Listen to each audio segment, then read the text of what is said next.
The Brandon Peters Show may contain explicit language and detailed plot points. For more information on the show, stay tuned to the end of the episode.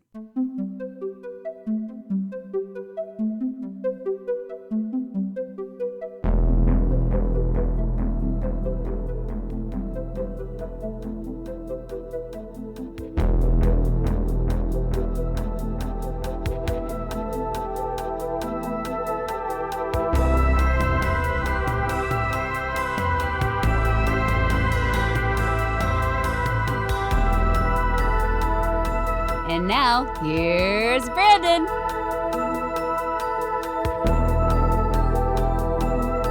You were sticking with us all through the week, or just popping in today now to close with the song. Returning from earlier in the week, the very magnificent Danielle Sepulveres.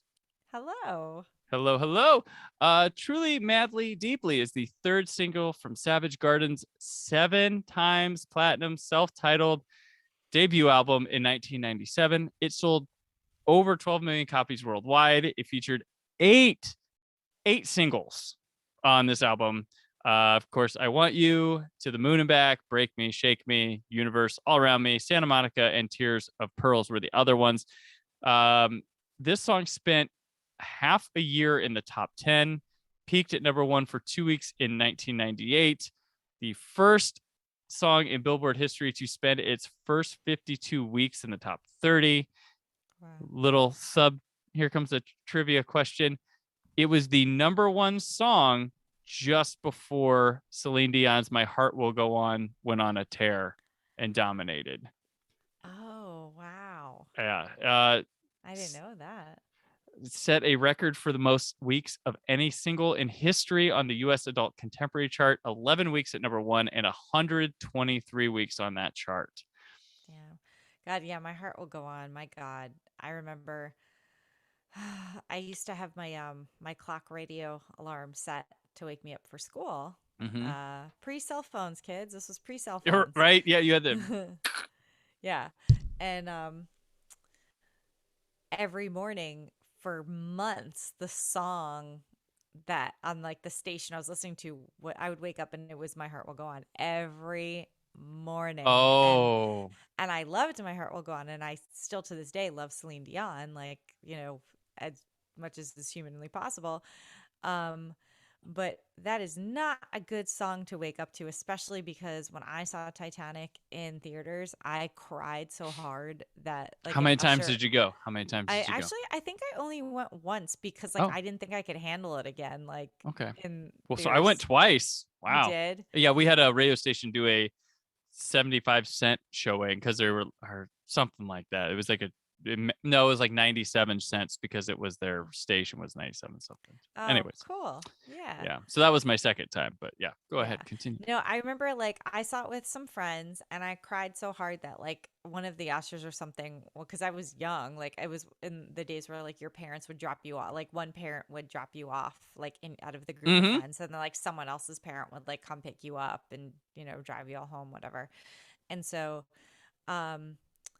like an usher was just like, do we need to call somebody for you? Like I was just like I was just like really just devastated. And I came out and there was like a group of girls about to go in for the next showing from like group of girls we knew from school. And so like me and my friends came out and we saw and we were like, oh hey, like to the other girls. And they were like, hey, and they were like, what's wrong with you? And I'm like, it was so sad. It was just really sad. And I just like, I like couldn't get, and they were like laughing at me. And I'm like, you wait, you'll go in there. Like, it's going to be bad.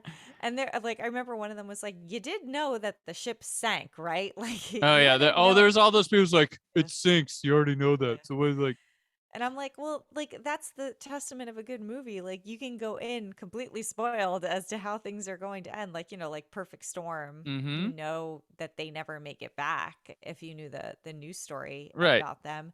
But you don't go in because of that. You go in because you want to see like who these guys were. Right. And for Titanic, like you watch and obviously, like, James Cameron gave us a love story. Yeah. And so that, like, you fell in love with them too. And you're like, oh, no, like, they can't be apart. Like, he saved her and then she saved him. And then, like, they should get to be together. And, That's this girl's dad, right? Right? Right? No? right, please. And, but yeah, it is also, it's such a great story because she was so unhappy and she was so miserable and she was going to fling herself off a boat and this boy saved her, and then she lives this long life doing all of the things that she had said that she'd wanted to do. Mm-hmm. um and so it's just, I don't know, it's a great story, like, and because, like, it was a ship full of people.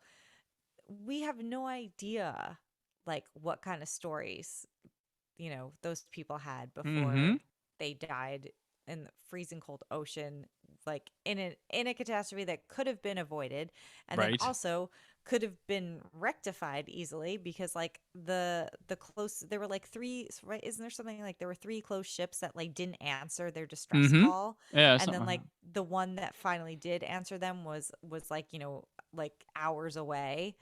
We um all became Titanic historians in yeah, like, 1998. yeah, it was just, oh god, oh yeah.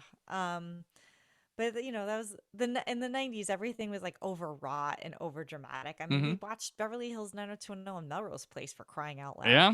So, like, the video for Truly Madly Deeply, like, totally lives up to that 90s emo, like, longing desperation for your person kind of Right. thing.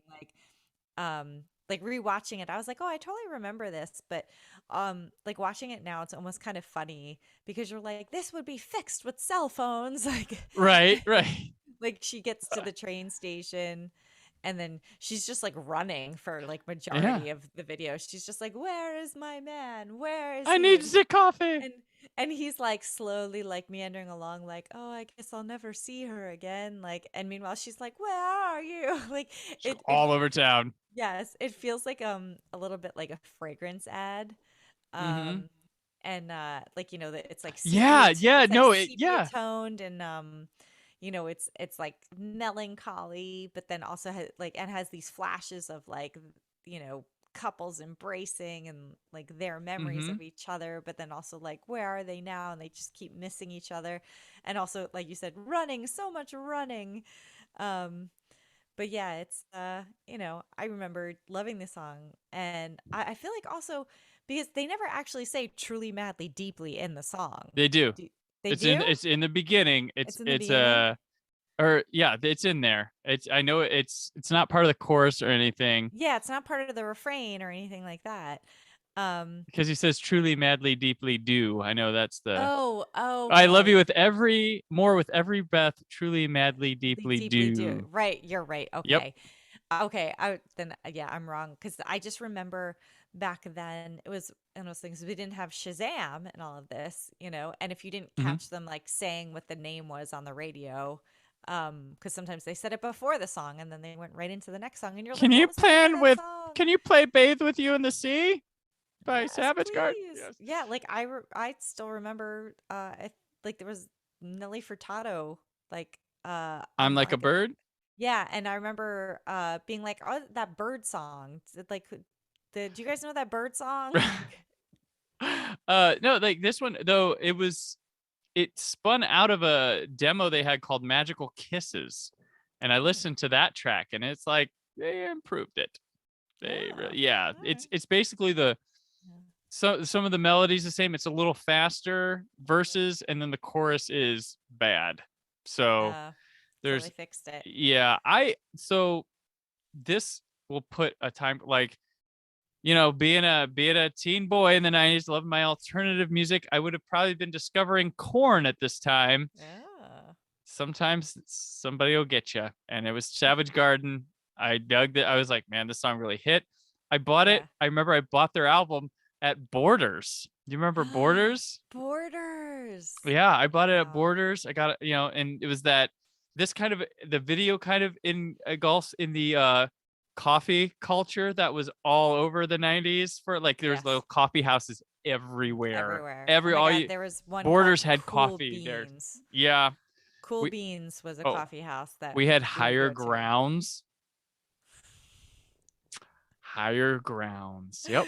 Oh my God. You and Okay. I love puns, Yeah. so that's one Yes. thing that's Yeah. fine with us doing That's that. It's fine. like that's a good Yeah. one. That's a good one. But Yeah. yeah, so I bought it there and I spun it. It was a pretty good, decent little pop album. It Their was. Yeah. I their had first it too. yeah, their first one I was like the I Want You song. I was like, what is Hmm. this, like the sequel to Fine Young Cannibals? Like it felt like that was like the next step. Like they evolved. Fine Young Cannibals evolved and became Savage Garden, but then this was Hilarious. not even close. Because that one, like, yeah, it was interesting. And apparently that song got released by itself to prove themselves to make an album, and then they made an Oh. album or something. Oh. That might have happened in Okay. Australia, and we Okay. didn't get it till later because Yeah. they were like huge in Australia. And like this is the second video for the song. They made another video that originally came out in Australia, and this was what we know is the international video. The original video had them just in a white studio. There's like a red couch and Oh. people just depressingly looking around and singing. And he's Yeah. got long hair, just like Yeah. it's one of those fashionista, like play it Yeah. in the buckle type Hmm. stores songs. So, but this video, yeah, it's really pretty, and it's like, it's a sad day because Hmm. it's a leather jacket turtlenecks day for like every Yes. male in this. Yes. And everybody's just. Mm-hmm. Hmm. Like, and then the like the forlorn. If anybody smiles, you're getting fired today. Like that's Yes. and yeah, it's just really a nice little travelogue through the city and stuff, and just Yeah. They're in people. Paris, right? It's Paris. Yeah, it's Paris. Yeah, Yeah. shot there. Like you said, now it's like a cologne perfume fragrance commercial. L'Oreal. So yeah, but this song was, and I forget, this song was huge. Like you couldn't avoid it Huge. for a lot. Like it was, like I forgot till Yeah. I was looking back. I'm like, yeah, this was a phenomenon. This song, Hmm. like a It was, bit, like yeah, all the time. you went from loving it to liking it to tired of it to coming back around again to tired. Yeah. Like it was a vicious cycle. Yes. And VH1 was obsessed with it. Like this Hmm. was like, we finally Yeah. have something to compete with MTV or something. But like Yes. this was their number one song on their top countdown forever. If they wouldn't even wait an hour. It'd be like 45 minutes and they'd show it again. Yeah. It was like it. I feel like there was a point too where like we didn't want to admit that we liked this song or some of Mm-hmm. Savage Garden because like our parents liked it. And we're Yep, like, it got ugh, to like them. They got to can't the Savage Garden. yes. Like the parents loved Savage Garden. Oh yeah. Yeah. They were big on the Savage Garden. And also like it's so funny. I remember the name, like a name like Savage Garden, like could Yeah. easily be like a metal band or Yep. something. Like, but instead Savage Garden did these like kind of emo poppy, like either like these emo almost ballady songs, but then like poppy with like a catchy refrain that like Right. sticks in your head and yeah. They make So you look like death metal. Like that's how light yes. they go. I mean, they're I Want Savage You, Garden. Moon and Back were heavier songs, but like not Yeah. heavier No. songs. They just had But drums. yet So it was like they're Savage Garden. Savage Garden. They had like I think their album cover is probably iconic. Everybody can picture that thing in their Yeah. mind of just the two Mhm. guys. But yeah, I bought that CD and I just like, I don't Yeah. know if it was one I like openly let Yeah. my friends know I owned, but it was jamming in my car and at home It was quite a bit. definitely jamming in my car and in my friends' cars and just on the boom boxes. Yes, yeah. Oh, memories. Oh There was yeah. probably times where I was crushing on somebody or something. Play that song, it gets you in the right mood. You're Yes. like, yeah. Oh, I'm sure at some point, like one, I don't know if I did, but I feel like someone at some point definitely had it as their song on their answering machine. Like, I'm not here right now. Like, leave a message and I'll get back to you. And then like so trailing off notes of truly madly I'll deeply. be your help. Leave a message for me. Yeah. Oh gosh. Yeah. And I remember thinking like, I'm like, this chorus is like the most beautiful thing written ever. Like I was like, it's just, oh, it's poetic. All this stuff. It's schmaltzy bubblegum stuff, but We love it. Love it it. worked. It worked on me. worked. It got to me. I was Yes. And I was so if I bought it from Borders, I paid more than I should have for it. Oh, Like you that. yes, So I must have yeah, really wanted that, or I did not want to yeah, run into a friend at Best Buy or something. yeah. No, you bought it for like 14.99 or Yeah. something. Yeah, it was probably way more than I wanted to pay for it. But yeah, that was yeah, it totally fits the 90s thing with that. But this thing It does. rocked Hmm. 1997, 98. Just hey, more Yeah. power to you, Savages of Gardens. They Thank you, stood Savages of Garden. stood on a mountain, and I liked revisiting for this. I was like, you know what, this is still a nice song.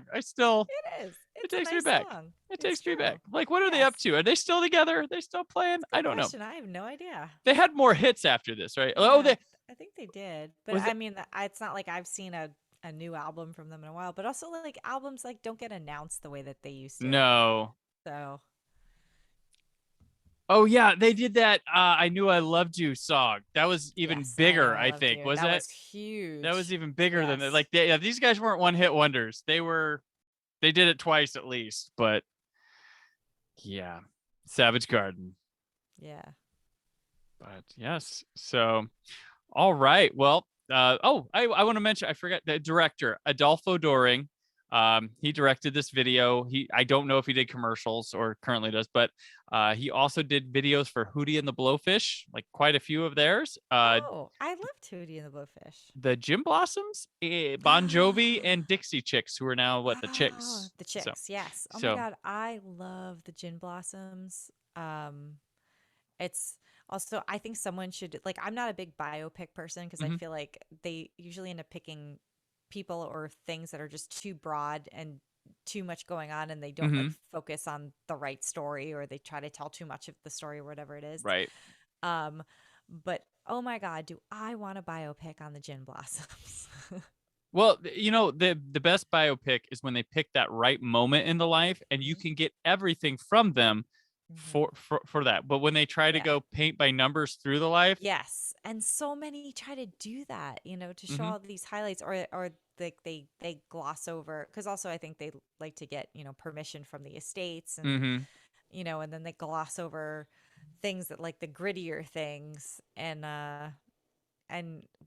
you know just to keep the family happy and then like that's what a ends like up Selma. That's why that was so good, but it's because they Selma's didn't tell Martin Luther King's life. They told in a yeah moment, and you got everything from his life in from the that moment. moment. Yeah, And that's true. I think if King Richard did a pretty decent job. They didn't. I'm really They, excited to watch King Richard. Like, I know people are mhm, complaining that it's about their dad, and I'm like, I was like, the biggest thing I remember is how much he fought for them, mhm. and like they were kids, and also they're executive producers on this movie. Like, I am 110% confident they wouldn't be putting their name on a movie that's going out into the world if they didn't feel it was like a good story or Yeah. telling what happened with them and their father like in a way that they approved of. Yeah. I mean, they focus on the tennis. I mean, it's, yeah, they focus on the right aspect. They don't just Hmm. all of them growing up, but like, yeah, there's the complaints about, because in a way, like, because they're complaining about the way they didn't show this, they didn't show this. I'm like, yeah, you realize it's also from the children's perspective of Yeah. the And thing. also Like, like it's, I'm excited. I think Will Smith's a great actor hmm and I've always loved the story of like how they've risen up and become the powerhouses, like the greats. They're hmm some two of the greatest of all time and like yeah, that's yeah, that's something huge. Yeah, that that's deserves a biopic. Like that deserve, yeah. yeah, stories Yeah. like, And then like you said, you pick the right moment that tells the whole story. hmm Like whatever, like the angle that you're going from. And I actually when I was first I think like way back when it was first announced and I was reading about what it was supposed to be and how it focused in on the dad. I'm like, this is awesome because I feel like if you didn't take an interest in them, you didn't like I mean, I definitely already knew some stuff that I was reading that the movie's going to touch on, but I'm sure the movie is going to show me a lot of stuff that I don't know, yeah, which I'm excited about. yeah, yeah. No, it's fun, and yeah, yeah. Jim Blossom, like maybe them coming up with "Hey Jealousy" is where you build it I around. get, yeah, I mean, I don't know, and like the whole like Doug Hopkins getting kicked out, hmm and I think he OD'd, but like maybe you start with like when Doug's gone and like Yeah. travel back and show like what happened. But yeah, I don't know. I just love the Gin Blossoms. I feel like in It's it, they didn't make it out of the 90s, did they? I was Like, gonna it's say shame. in an alternate universe, they would have been huge, huge, Hmm. and they should have been huge. Um, but because like if you like every song on that album is a banger. Um, They did one of the best soundtrack songs of the 90s, Till I Hear yes, It they From You, did. from Empire That's Records, right. which, if you go back, folks, to my 90s soundtrack episode, I did Hmm. have it in my top 10. So Hmm. that, And I yeah. mean, like, "Hey Jealousy" is iconic. Like, Oh, yeah. it's such a great road trip song. Like, as soon as like anytime it comes on in the car on like 90s on 9 or whatever, I'm just like radio all the way up. Um, Oh, yeah. but yeah. Everyone, they had a aesthetic, but they also Hmm. kept making good songs under that aesthetic. It was really good. I Yes, just don't know what. totally. A lot of those 90s bands, like, they hit big once and then just Mhm. never, like, yeah, Yeah. I it's mean, and the crazy. music industry always seems fraught, Yeah. especially back then with like lots of things. I mean, look at what NSYNC and Backstreet Boys and Britney Mhm. Spears and Christina Aguilera, like look what they learned from like the 80s bands. Like everyone Yeah. who we loved in the 80s, like Debbie Gibson and Tiffany and New Kids on the Block, is like I feel like you always heard stories of them like going bankrupt in the 90s Hmm. because they hired these people who totally mismanaged their money for them, Right. and then also like just didn't diversify what they were doing. And then all of a sudden you had these 90s bands like the boy band explosion, and and we had pop princesses all over again, but they were like they got endorsements and they had Right. merchandise and they did clothing lines and invested in whatever, and they like learned from like the mess up their predecessors in the Yeah. 80s, like how to manage their money better. Right. Yeah. Yeah. And yeah, because, they're all still around. We still know what they're doing. Like, Yes, that, that's and, yes we do. but the others, yeah. Deborah Gibson is acting and doing all Yeah, sorts of she was things. on So, yeah. Lucifer. Yeah. So, I remember them all very fondly. And Cyndi Lauper is a saint. So So, there's that. I love Cyndi Lauper. I'm glad that she is a very successful woman. Mhm. Yes, very successful. Also, like Savage Gardens, truly, madly, deeply. Yeah. But that'll do it for this week on the show. I appreciate you stopping by for such a fun week here, Danielle. Oh, thanks for Um, having me. always excited about your return. Always looking Oh, forward to the next one really fast. thanks. So, uh, Same. yeah. So, where can people keep up with you online, around, and this holiday season? Find me on Twitter at lsep. I will probably make you laugh and make you think, maybe sometimes. I don't know. But yeah, I'll probably be tweeting about movies and TV shows that I'm catching up on as December winds down. And at Danielle Sep on Instagram if you want to see cute pictures of my dog Brandy. All right, excellent. And I'm on Twitter and Instagram at Brandon4KUHD. Written work on WhySoBlue.com. Next week, Greg Magood is back as we discuss a holiday fave of his and hear about his new book. But until then, stay film positive. Thank you for listening. The Brandon Peters Show is a Creative Zombie Studios production. Produced by Brad Shoemaker and Brandon Peters. Written and edited by Brandon Peters. Announcer vocals by Jessica Alsman. Theme song by Metavari. Web design and show art by Brad Shoemaker with Brandon Peters. All music and clips featured in the episode are property of their respective studios and no infringement is intended. Additional information on this and other episodes at BrandonPetersShow.com. For any inquiries, press opportunities, or sponsorship, contact mail at BrandonPetersShow.com. The show is available on Apple Music, Spotify, or anywhere podcasts are found.